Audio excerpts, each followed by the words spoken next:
Welcome to the Tech Egg. Don't get scrambled. Enjoy the video. In this video, I will show how to use Trace Sketch app, full guide.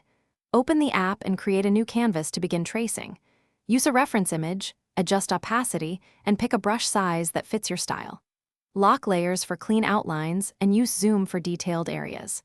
Export your finished tracing as PNG or SVG.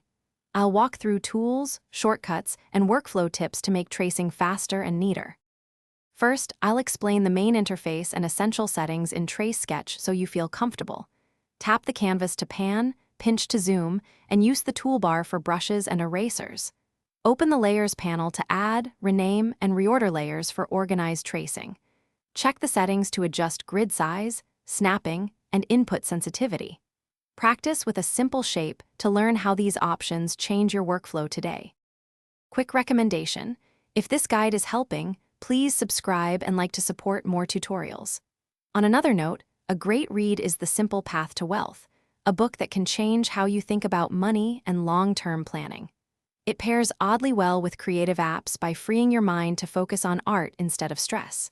Check the description for the link and other deals, and if you're enjoying this, now let's get back to the video. Next, we'll cover brushes, opacity, and precision tools that make tracing crisp and expressive.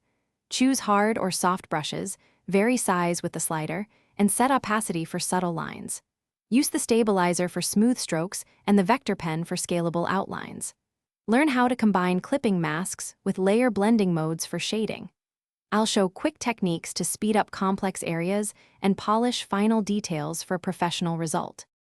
Thanks for watching. Consider subscribing if I helped unscramble your problems.